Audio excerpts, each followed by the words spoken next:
The biggest mistake we make in our thinking about education is that it can be measured, or that the same measure should apply to everybody. Education is a different thing for every person. You and I have different interests, desires, and needs, and that was true when we were children too. To try to put you and me through the same hole was a waste of time for both of us and probably harmful. Hello, and welcome to the Examined Life podcast with me, Kenny Primrose. In this podcast, I interview a range of leading thinkers about the question they believe we should be asking ourselves. Today, I am delighted to be joined by the American psychologist Peter Gray, where we discuss what the conditions are for healthy psychological development in children. As you'll know, many countries in the West today are going through what's been termed a mental health crisis. There are a number of different explanations as to what's behind this, and no doubt it won't just be one thing. In today's conversation, Peter explains why he thinks play is so central to childhood development and why it's been lacking in recent generations. It's a conversation that I found fascinating, something I have a vested interest in, and it's controversial at points, as you will hear. It also aligns well and resonates with the conversation I had a few weeks back with Michaeline Duclef. I would recommend going back to listen to that episode if you find this one interesting. As ever, your comments and feedback are very much appreciated, as is sharing any of these episodes on social media or with friends. This episode and on the next one, there will be some themes that are potentially divisive, and I would love to hear what listeners think of them. I offer my own reflections in the Substack newsletter, Positively Maladjusted. Do find me there or by email at kp@examined-life.com. Without further ado, I'll move into my conversation with Peter Gray, which I do hope you enjoy as much as I did. It's an absolute pleasure to have you on the Examined Life podcast. If we could begin with the question, Peter, that you think we should be asking ourselves. Yes, well, I guess the big question that I have spent about 40 years of my research career investigating is, what do children need to develop well psychologically? And what is the role of adults to provide that need? How do we provide that need? The question is always been stimulated in part by my observation that over the course of my lifetime, beginning in the early 1950s until now, we have seen a continuous decline in children's mental well being. Obviously, we are doing a poorer job with every decade in supplying for children what they need to develop well psychologically. And so, what do we need to do? How do we do a better job than was done in the 1950s, when children, by every measure, were far happier, far healthier psychologically than they are? It's a question that I think every parent is, if not explicitly asking, thinking about. How do I raise children who are going to be healthy, well adjusted, and able to manage life? So I wonder if we could, your perspective as a evolutionary psychologist, begin with what you see as the pillars of healthy psychological development for a child. What do they need? So, from an evolutionary perspective, what is the purpose of childhood? Why do we humans have such a long period before we reach the stage of sexual reproduction? Why do we have a longer juvenile period than most other mammals do? It's because we have a lot more development to go through in order to acquire the things that we need to know, in order to develop the skills we need to have to be successful adults, than is the case for most other mammals. So, the purpose of this long juvenile period is for young people to develop ever more ability to take charge of their lives. But to develop that ability to take charge of their lives, we have to give them ever growing opportunity to take charge of their lives as they develop as they grow up. With every year, kids should have more freedom to do their own things, to be independent of adults. I think that is what has changed over time. We are not giving children the freedom they need to learn how to do things on their own, to learn that they can solve their own problems, to learn that they are the masters of their own destiny. We are overprotecting children. We are too much in their face to put we're doing too much for them. And we're not allowing them to do enough for themselves. So there's a kind of learned helplessness that comes with the way that we're raising children. You're That's talking here that's about exactly right. developing an internal locus of control. That's the jargon term for it, right? That's exactly right. So, psychologists have long known that people who have a strong internal locus of control are far less likely to suffer from anxiety and depression than people who have what's called an external locus of control. An internal locus of control is this sense of I can solve problems, I can do things. The something happens and I can take care of it. External locus of control is I'm kind of a victim of powerful other people, of circumstance, of whatever happens around me, my environment. There's not much I can do if something happens. You can see why that attitude that, I'm really dependent upon luck, upon other powerful people, and so on and so forth, that kind of it's a scary world and also a depressing world if that's the way you believe. There's a clinical questionnaire which has long been used that assesses whether you have an internal or external locus of control. Over this period of time that I've been talking about, the degree to which young people, both teenagers and young adults, score as having an internal locus of control has been going continuously down. Somehow we've created a world where people are growing up not learning that they can take control of their lives. So this lack of agency that people develop because things are kind of done for them has led to mental fragility. Is that kind of behind the stats that you see on the crisis in mental health in young people? It's not quite fair for me to say that it's entirely that we're doing too much for them. It's also the fact that we have greatly decreased children's freedom over time. With every other group, we've been concerned about increasing freedom. But with children, we have been decreasing freedom. Children are spending more time in school where they are definitely not free than they ever have in the past. When they're not in school, they are very often in school like activities, whether it's adult directed sports or some kinds of classes or adult directed clubs outside of school where adults are in charge. The opportunities for children to play and explore on their own, which are really the primary things that children are designed to do. This is evolution, this is natural selection's recipe for child development. Get out there and play, get out there and explore, get out there and get in trouble and figure out how to get out of trouble. Meet some bullies and figure out how to deal with them. This is how children have always grown up until recent decades in the United States and some other wealthy countries. Okay, interesting. So a few things there. You say the US and some other countries. Are we talking about the so-called weird countries, Western, educated, We're industrialized, rich and democratic? not entirely Western, but largely Westernized at least. There are varying degrees of it. For example, the Scandinavian countries, still children have much more freedom than they do in the United States or the UK or Australia. Some countries have managed to hold on to childhood better than other countries have.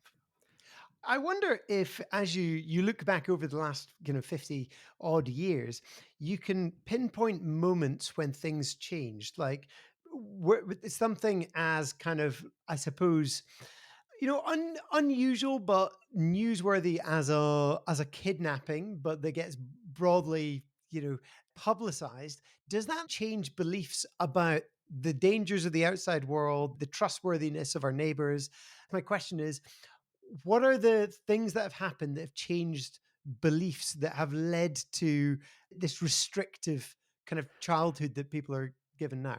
The change has been gradual, almost linear between about 1960 and now. The biggest rate of change was in the 1980s. I think there are two things that happened in the 1980s. One might argue three things that happened in the 1980s in the United States. One is in 1979 and 1981, there were two highly publicized cases of a child being kidnapped and then murdered. In one case, we know it was murder. In the other case, the child was never found. This made huge news. This led to programs of protecting children. Now, look, there are billions of children. Two children were kidnapped and murdered. Terrible. But percentage wise, this is less than being hit by lightning. This made enormous news. This led to programs, this led to radio announcements and television announcements that were along the line of, do you know where your child is now? With the implication that you are negligent if you don't. You began to see milk cartons with missing children's pictures. This created a kind of panic among parents in America. My child is not safe out there, despite the fact that statistically, the kinds of issues that people were concerned about were so tiny that if you worried about those kinds of statistics, you wouldn't get out of bed in the morning, and then you'd realize it's dangerous to stay in bed too. That was a kind of moral panic that occurred beginning in the 1980s. And what led to a huge decline in parents' willingness to allow children to play outdoors without adult accompaniment. And it even led to what we have today, where child protective services will threaten to take your child away if they find that child out playing without an adult watching them. There are cases where what was normal parenting in the 1970s and before now is a threat to you as a parent and to your child. This was a huge change, and those instances began to get widely publicized, and people began to look at every instance of something awful happening to a child that got played up and led to this real fear, which is still inhibiting people from sending their children outdoors.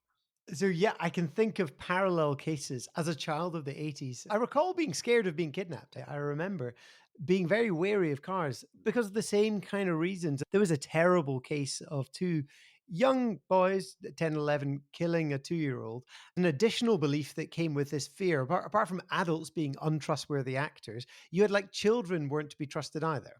Those are two beliefs that are slightly different. One, I can't trust, the neighbor's not a pedophile, nor can I necessarily, because I don't know them, because communities have become atomized. But also, you have this kind of Lord of the Flies view of children that left to their own devices, they're going to devour each other. And you have some egregious cases of that. I mean, it was an unspeakably horrific case that happened in England in 89 or 91 or something like that. But yeah, did you see that in America as well? It wasn't just distrust of other adults, it was distrust of what happens to children when they're unsupervised with one another. Yes, I think that is part of it, and I think that occurred. There was no evidence that, in fact, there was more bullying. In fact, Mm. there's probably less.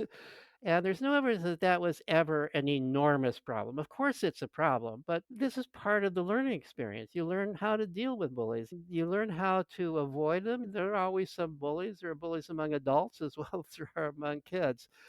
But when people say Lord of the Flies, I always have to remind people, wait, that was a fiction. That was just a story. This is not the way kids normally are. Kids normally, most of the time, are very protective of one another. One of the things regarding safety is the more kids that are out there, the safer it is. That nobody's going to commit a crime against you in front of witnesses. It does become more dangerous as fewer kids are out there.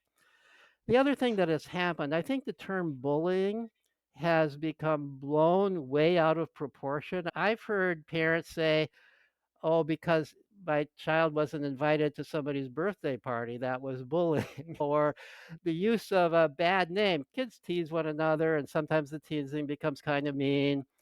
Is that bullying or just normal kid behavior? Bullying is real bullying, is where you've got a group of powerful people, powerful not necessarily physically, could be in terms of their status or psychologically, picking on somebody weaker in a continuously cruel way.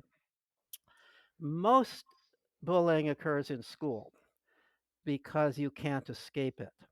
Bullies in the neighborhood, you just avoid. But in school, you're locked in with them. You can't escape them. So the real cases of bullying that in some cases have led to suicide on the part of the person bullied have been largely in school. Just like bullying occurs in prisons, it occurs in any place where people are locked up together. It's interesting you mentioned Lord of the Flies being fiction. There's an actual historical counterexample that perhaps you know of some boys marooned on an island off Tonga in 1966. They were there for 15 months. And it was an extraordinary story. It's in the book Humankind, which has a more positive view of people and cooperation and so on. And they the story is amazing. It's well worth reading because one of the boys broke his leg and they set the bone incredibly well, but they'd also made a garden. They had a continuously going fire. They didn't bicker or argue. They had an agreement that they were going to cooperate. So it actually, considering the influence that fiction book had, which, you know, was in the wake of World War II and the Holocaust and the worst way humanity has ever displayed itself, I suppose, it's not surprising that William Golding's novel took hold. But you have this actual historical example of the opposite. But there are many such examples. I think of the boys of Sudan who helped one another, trekked hundreds of miles, taking care of one another. Think of the history of street kids in London in the Victorian era who took care of one another. The idea that kids are unable to cooperate, that they don't care about one another, they don't help one another is just proven over and over and over again in reality. It sounds like there's this belief that parents need to disabuse themselves of that the world around them is unsafe. Broadly speaking, it's much safer than it has been before. And children generally are pretty self regulating. They need to learn to be kind of, I suppose, streetwise. You only learn to become streetwise by being out in the street. That's right. And I mean, let me give an example of how much things have changed. I was born in 1944, so I've been around for a while. When I was 4 years old, so this would have been 1948, my mother was a single mom and worked, and my grandmother was the stay-at-home person, and she was lame. And we lived in a working class apartment, a working class area in Minneapolis, a big city, lots of traffic on the street. She would send me to the stores 2 blocks away to do errands for her. 4 years Now, old. this was a little bit unusual. I was big for 4, but it would not have been unusual at 5. You would have found lots of 5-year-olds out going to stores, getting things for their parents. It was part of early growing up. It's interesting. As an evolutionary psychologist, I've been interested in how children in hunter-gatherer cultures are treated and did a survey of anthropologists about 20 years ago who had lived in hunter gatherer cultures at a time when there were still relatively pristine hunter gatherer cultures. And in every one of those societies, 4-year-olds were allowed to go off with other kids into the woods or the fields or wherever they lived. There was a general understanding that up until about the age of 4, kids needed to be around adults because they didn't have common sense. They didn't have the ability to make reasonable decisions. But beginning around age 4, kids have that ability. We've forgotten that. We don't allow 11-year-olds to do today, at least in the United States, what I could do at 4. You mentioned that social services might pick up kids because they look neglected if they're not being supervised. They're in a society that's become more litigious, that's made everyone scared, right? So if teachers are in loco parentis, they're going to be looking at the kids supervising all the time in case something happens on their watch and they are then liable for it. I presume that's the case in the States. It's certainly the case in the UK. It is definitely the case in the States, and that's one of the reasons that we've got the problems. You don't find any interesting playground equipment in the parks today because somebody once hurt themselves on that tall slide or the teeter-totter, and so therefore we can't have it. Somebody might get sued. Schools supervise recess, so it's no longer really play. Even the tiny short recesses that they still have in the United States, they're so supervised that you could hardly call it play. That's a part of it. So interesting. You mentioned Indigenous societies. Last week, previous podcast episode was with Michaeline Duclef, who, as I'm sure you know, she's written the book Hunt, Gather, Parent, and she says Indigenous parenting gives masses of autonomy to children, That's and right. they're treated as contributing members of society from day dot, rather than the Western perspective of childhood that you're not useful until you can get a job. Right. Yeah. I mean, we've got this situation that we're not allowing children to grow up because we are not allowing them the freedom they need to learn that they can do things independently, to learn how to solve problems, to learn how to negotiate with playmates, all the kinds of things that are important to learn. But we've also developed the view that child development occurs as a result of teaching guidance from adults. What I call sometimes the schoolish view of child development, that sort of all of life should be like school for the child. Where it used to be that the parent's job was to be sure the child is well fed, to house the child, to make sure that they've got clothes, to make sure that they're not breaking the law in some way. The adults have always had some responsibility for that. And of course, the easy part, to love the child. But now the parents are supposed to be teachers. They're supposed to be, you get messages. I've even heard messages you're supposed to be talking to your child while it's still in the uterus because Mm. it needs to hear words. And statistics showing that middle class parents speak a certain number of words to their child every day on average. And so all parents should be doing that, as if speaking words is the key to mental development. People automatically assume I'm going to talk about how parents ought to be playing with their children. No, no, we don't want parents playing with children. That's fine if you're really enjoying it, but that should not be the bread and butter of play. The difficult job for parents in this day and age, which used to be easy, is to figure out a way for your child to be able to play with other children without adults around. So I wonder, it might be helpful to define play. You've got kind of four characteristics that make play what it is. Would you mind just running us through those? Sure. So I define play as an activity that has the following four characteristics. The first characteristic is that it's freely chosen by the child and self directed. Play is something where the child is taking the initiative to do it and the child is taking control of how to do it. Now, when more than one child are playing together, that means they have to decide together what they want to play and decide together how they're going to do it. So when children are playing together, which throughout the world is most common, children almost always are playing with other children, except in our modern societies where we isolate children from one another. But normal play is social play with other kids by and large. People want to play isolated if they're playing at something artistic or certain kinds of things, but for the most part, kids want to play with other kids.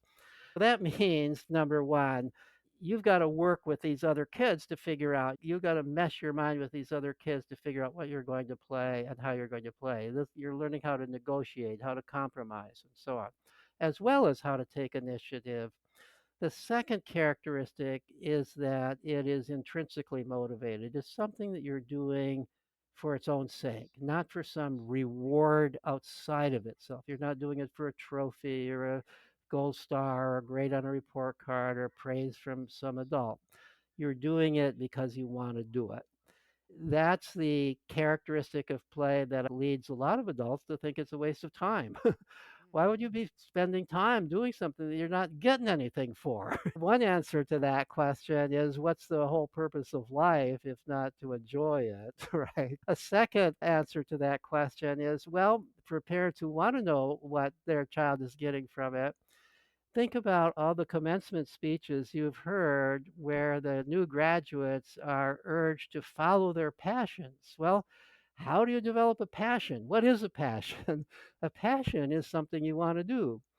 Play is how children discover their passions and follow their passions. Now, I've studied groups of people who are growing up without conventional schooling who have lots of time to play, and a very high proportion of them discover some activity that they really love, they really become good at, and then they figure out a way to go on and make a living doing that. So that's one value of it. If you are of the mindset that you need to see some cash value or some long term payoff for doing what you want to do as a kid.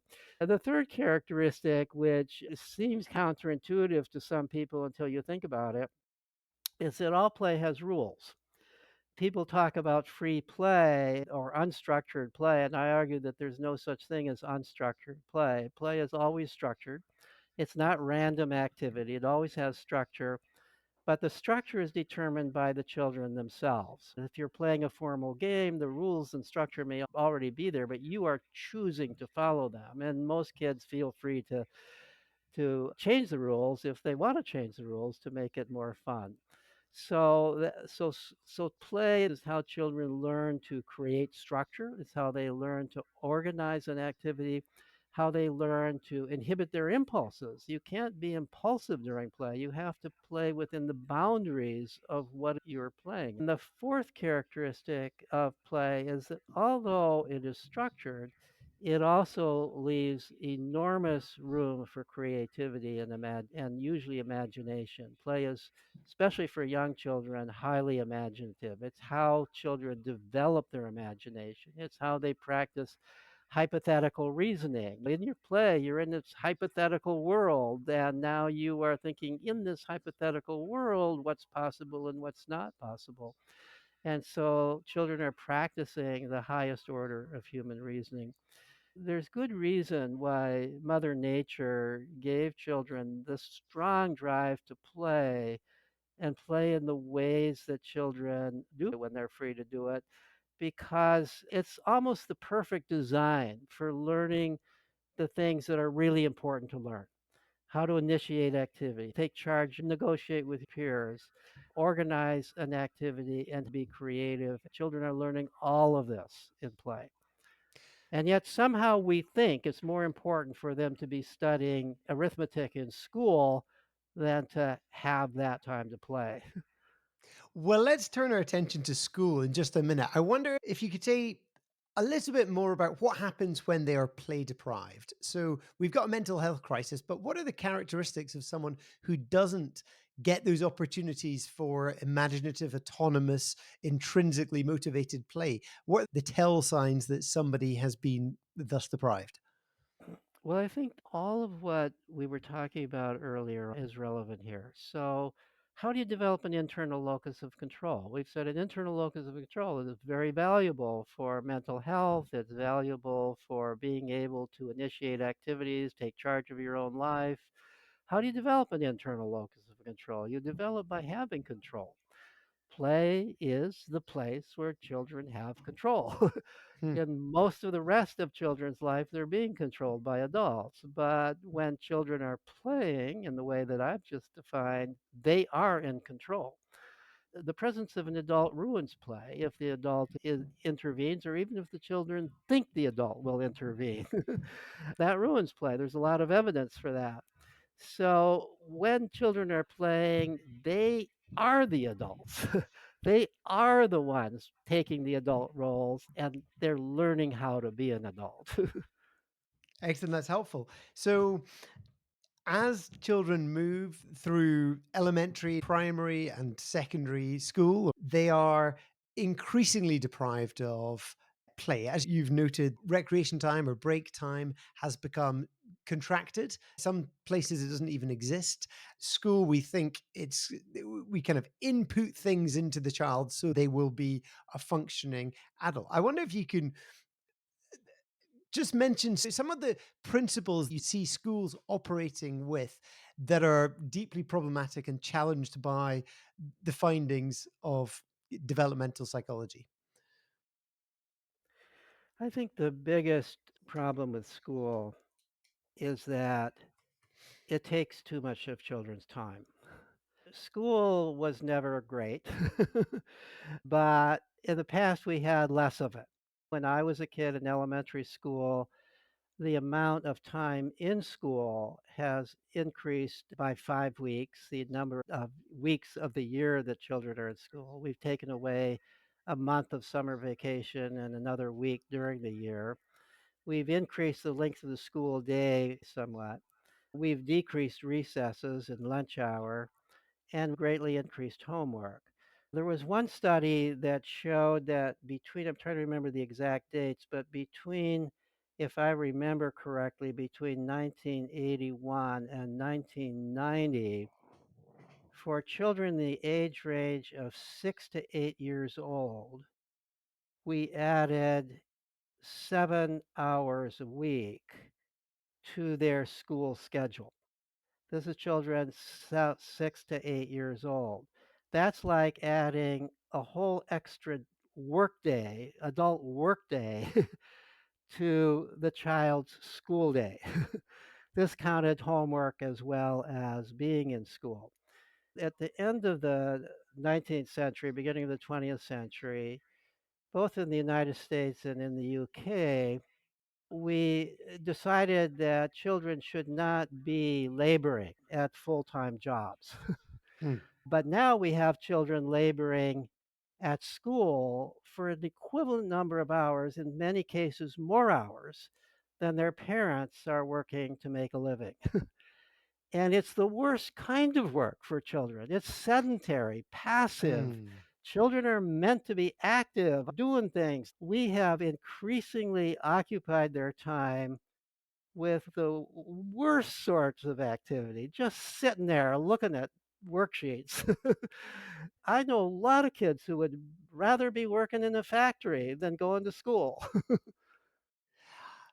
I mean, interesting. So, full disclosure, I work in a school Tuesday till Friday. I'm a teacher, but I have every sympathy with what you're saying. My values are often not well aligned to the structure of schooling that we have because of the kinds of things that you're saying. But I see school as a protective factor for certain children and maybe for quite a lot of children. If, for example, you've got a kid who truants, they have very little structure, they're not connecting with people socially like you are in school on a regular basis, then that can be one of the things that keeps them stable in life. They had points of contact with responsible adults, with social connection, that they were held to account in some way. I think that's not a small minority of people. That might actually be, in certain communities, a lot of them. What's your perspective on that? I completely agree with you. We can't just turn kids out on the street and expect them to develop well in our world today. There was a time when neighborhoods were more cohesive. You could do it in hunter gatherer cultures, but you can't do that today. Let me tell you what my ideal is. I actually got started in this line of research when my own son was rebelling at school from kindergarten through fourth grade, rebelling to the point where clearly there was no choice. He had to take him out of school. The school didn't want him. He didn't want to be there. you know, he hated it. Every day he would say, "You're sending me off to prison." And he made it clear to the teachers that was how he felt. It was a horrid experience for everybody. He's a kid who was very strong-minded, and he wanted. I would fight with him about it, his mother would. He ended up going to a radically alternative school called the Sudbury Valley School. A growing number of such schools throughout the world. They still are a tiny minority of schools and tiny minority of people going to them. But this is a setting where there are kids from age 4 through high school age, and they're not segregated by age. Part of my research is about the value of age mixing among kids, that age mixed play is more nurturing, more developmentally. You learn more when you're playing with kids who are older than younger than you than when you're playing with Mm. everybody who's sort of at the same level. So there's a lot of value of age mixing. And this is a setting that is not an anarchy. There is rule of law, but the laws are made democratically by the students and the staff together. So there are lots of rules about behavior, no littering. If you take something out, you've got to put it away, rules about where you could eat your lunch and not eat your lunch, and so on and so forth. The rules are made democratically and they're forced by a procedure similar to the jury system in the United States. There's no academic requirements at all. The belief is that all children want to learn and do things that are in relationship to what their interests are. And if you allow them and provide opportunities to pursue their interests, they will become well educated by any reasonable measure of education. And so I began this route by studying. My first study was of the graduates of that school. I was concerned, to be honest, what if my son stays here, which he ended up doing throughout what would be his school year, never takes a course, never takes a test. What will his future be like? So it turns out the school had already at that time been in existence long enough that there were about 90 graduates, some of whom had done all of their schooling there.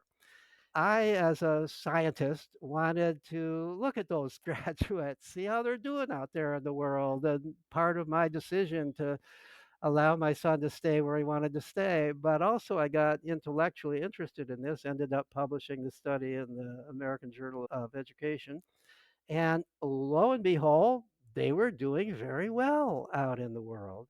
Those, believe it or not, this was the biggest surprise to me. Those who wanted to go on to higher education seemed to have no problem doing it. Some of them went to rather prestigious colleges right out of high school. They studied for the SAT, which is kind of the college Yeah, yeah. entrance exam for a lot of schools. They studied for it deliberately, didn't spend a lot of time on it. Some did well.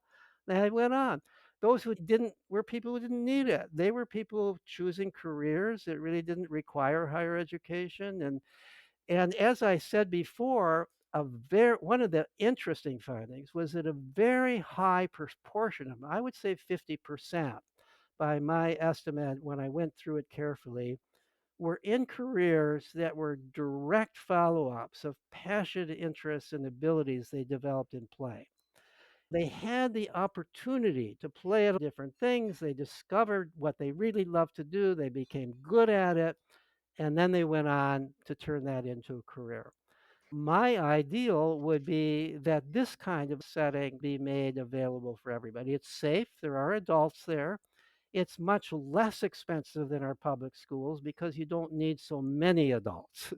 The kids are learning from one another. The staff members don't call themselves teachers, but in some sense they are. They're the adult members of the group. They're the wise elders at the school meeting. They don't have any more vote than the others, but they tend to have more influence because people look up to them and they have more ability to debate and argue the case. The adults play a big role there, but it's a much more natural role. It's a much more democratic role. It's like within hunter gatherer bands, the wise elders may have more influence than some of the younger people.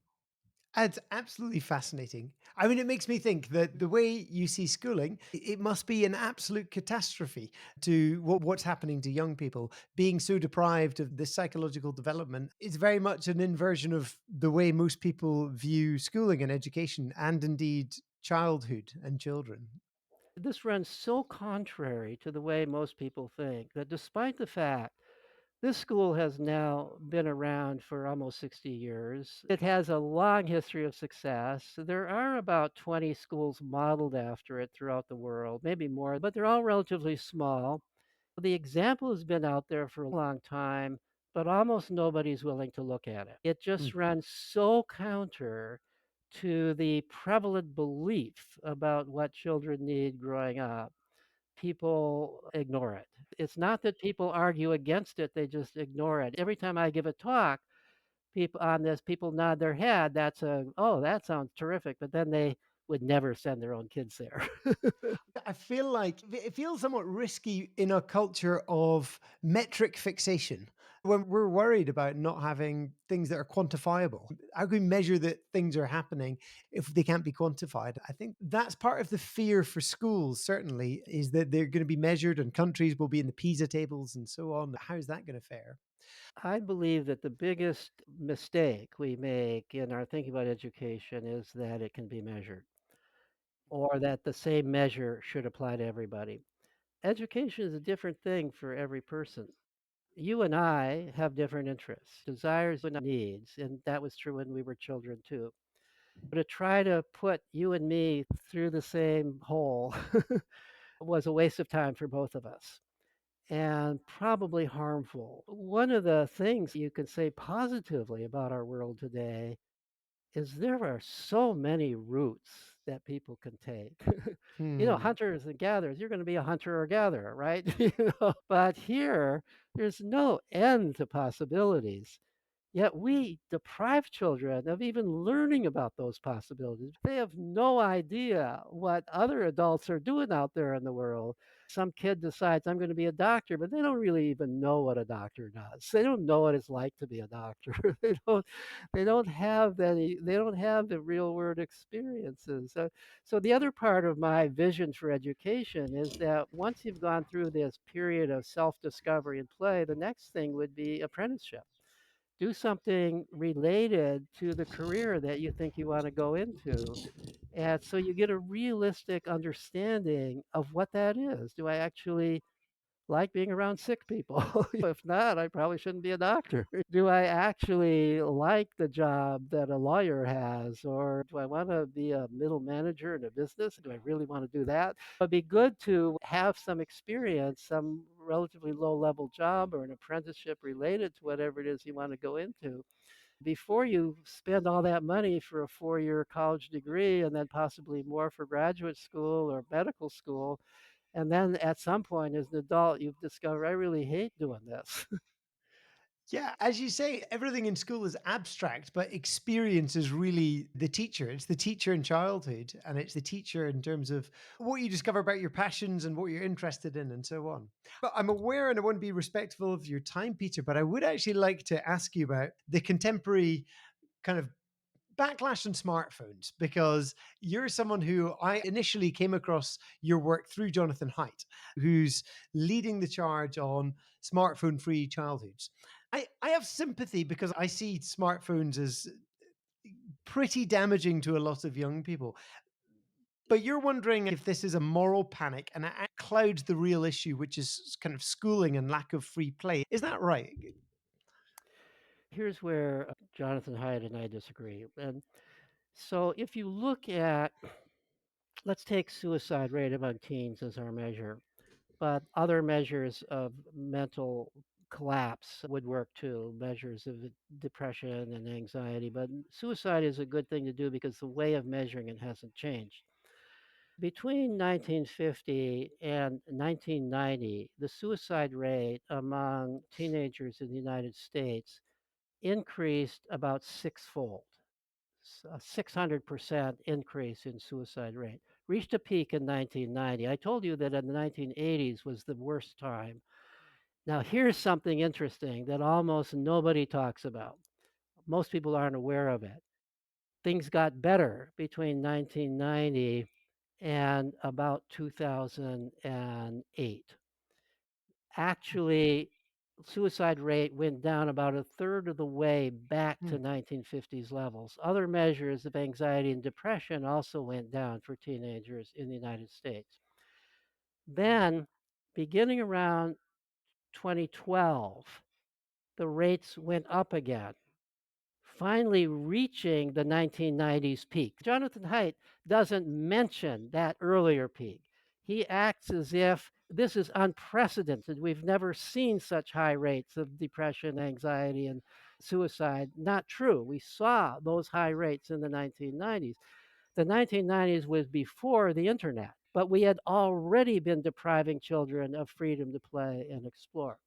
Now, two questions that I've been addressing, and I'm writing a book on this now. One question is, why did things improve between 1990 and 2010? My answer to that is the internet. I have been writing about that. The internet brought new freedom to kids. Everywhere, kids learned to use computers faster than adults did. They became the experts on it. They developed competence, a feeling. They developed a certain amount of freedom. They developed some prestige that they didn't have before. In almost every family, the kids were the computer experts who would show the parents how to do it. And now we had deprived them of the opportunity to play and communicate in the physical world, but now they found a new way. They could do it online. And there are lots of studies showing that the more they did this, the more their mental well being improved. Those kids who were online more were doing better psychologically than those who were online less. The myth was they were doing worse, but the actual research showed they were doing better. Online, they were developing connections, they were exploring interesting ideas, they were playing games, real play. Things got better. But then why did they start getting worse again around 2012? Jonathan Haidt thinks that it's smartphones and social media. I've gone through the evidence. It's interesting. Almost everybody praises Jonathan Haidt's book to the skies, except the people who actually do research in this area. They have all Hmm. criticized it. They all say this is cherry picked. This is not a true story of the research evidence.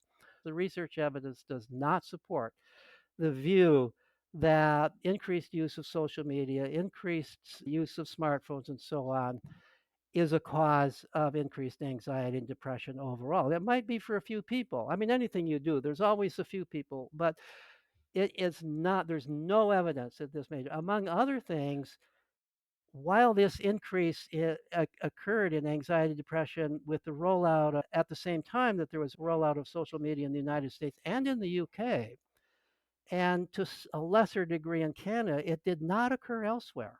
It did not in all of Eastern Europe, all of the European Union countries. It did not occur. Taken as a whole, over this period from 2010 to the current time, suicide rate has actually gone down among teens. It's been relatively flat, but trending down among teens. In the rest of Europe, those kids So, are not deprived of cell phones and social media. Peter, there's a lot you've said that's really interesting. The idea of kids getting mastery on the internet more so than their parents, I can buy that. I can also understand that some data might have been cherry picked and selected certain years to show the hockey stick uptake, etc. But I think the reason Jonathan Haidt's book landed so well is because we feel it. We feel the dopamine rush of Instagram, the addiction, the fact that we're disembodied. One of my biggest concerns about the new technologies is that they're kind of flat, they're one dimensional, they're disembodied, they hold people in their grip. I haven't given my kids smartphones.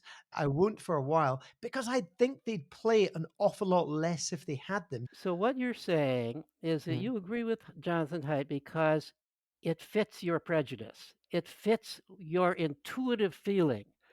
And so the actual evidence is irrelevant. It's your feeling. And I've heard this over and over from Okay, parents. so let me I've come heard back on this that. over and over. Let me come back on that because I did say that, but what I meant was I know very well from experience. It's different from intuitive feeling or prejudice. I know that a phone will keep me up at night if I have it in my bedroom. I know you say there should be phone free spaces, but I know it's addictive and it keeps my mind from idling or getting bored. It's a place of safety in some sense. So I'm not going to chat to someone at the bus stop if I've got my phone there. And you see it on trains, 100% of people have their phones out. if you go back 30, 40 years, people start small talk with each other. And I see it as a force of atomization rather than, you know, So are you willing to throw your cell phone away? I find it too useful. But that's why they've got me That's by right. the. Wouldn't you say that kids also find it useful? There is some harm potential. There's also harm in playing outdoors. What we used to do before we banned kids from playing outdoors is we taught them safety rules. We said, look both ways before you cross the street. If somebody stops their car, a stranger, and gives you candy if they get into their car, don't do it. Hmm. We didn't deprive them from going outdoors. We should be doing the same thing regarding technology. We are in a technological age. You deprive children of a smartphone, you are depriving them of the single most important tool of our time. Well, the biggest educational advancement that has ever occurred in the history of humanity. Why? Because you're afraid it'll keep them awake at night? All right, so have a rule. Don't take it to bed. No, Have well, safety rules. Don't deprive them of it.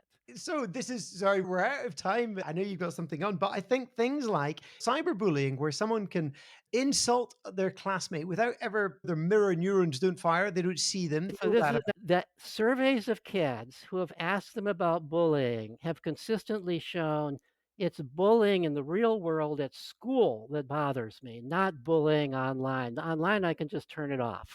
But you, Kids are not idiots. interesting. Peter, it's really helpful to hear your perspective on that. I think I remain wary because I see technology as giving us convenience as opposed to what we need, which is real embodied play with physical danger, as opposed to the wild west of the internet. Jonathan Haidt believes if we take cell phones away from kids, suddenly they'll be playing outdoors. They were already not playing outdoors before we had cell phones for all the reasons that I've given before. That's not going to be the problem. My experience is, for example, at this school I was talking about, they can be on internet all day long if they want, but they're not. And the reason is because there's a lot of kids there and they're free to play outdoors without adult intervention. When kids have a real open menu, when kids can play outdoors without adults controlling what they're doing, they will choose that. They will choose a mix. Not everybody. Even when I was a kid in the 1950s, there were some kids who didn't want to go out fishing or playing baseball with me. They wanted to read. Well, they didn't get any outdoor exercise. Somehow they grew up. I still know my brother was one of them. He lived a Hmm. good life. Different people are different. We now have had the internet long enough that I know kids who grew up and you would say they were just internet nerds. They're out there with good jobs now. They're happy. They've got families. There's a lot of different ways that people can behave and grow up. The most important thing is that you have a choice to make, and my observation is that most kids, when they have a choice, choose a pretty good balance between playing outdoors and being on the internet. But if you're not going to let them play outdoors, then they're going to spend most of their time on the internet. Well, I think that sounds like a really helpful point. We can totally agree on giving choice is crucial to a sense of agency, to developing an internal locus of control, and so on. Yeah. Peter, thank you so much for sharing your time with me today. It's been a real pleasure chatting. Thank you. It's been fun. Well, I hope you enjoyed that conversation with Peter Gray. And I wonder where you stand on some of those controversial issues on schools, on autonomy, on phones. They can be divisive. And I would love to hear what you think in the comments section on YouTube or wherever you are listening to this. Next week, I'll be dropping an interview with the strictest head teacher in Britain. She's often called Catherine Birbal Singh, where we're going to be picking up some of these same issues, but from a different angle. I'm going to leave you with a clip from the forthcoming interview now. In the meantime, I do encourage you to subscribe, to like, to get in touch. I'd love to hear how you are enjoying these episodes and what they're making you think of. Thank you very much for listening. And here's Catherine Birbal Singh. So this idea that somehow it's wrong or oppressive to teach children how to behave, or somehow we're taking away their agency by teaching them the difference between right and wrong. Pushing over the autistic kid is wrong. Being kind and actually to move in such a way that your basketball game isn't exactly as you would have wanted it, but you sacrifice in that moment to allow that autistic boy the thrill of jumping up and down in that one spot that he loves. This is a good thing. I don't see how this is a good. It's good to teach children kindness and decency. And it's good that they can then apply that kindness and decency to making the world into a better place. And so when they see harm happening to another vulnerable person outside of school when they're older, they will then step in because they've had practice of doing the right thing while they were in school. If they don't ever have that practice, because we say, take away everything, no structures, just do whatever you want. If I'd done that in the yard, we'd have to keep that autistic boy inside because he would not be able to jump up and down on that spot.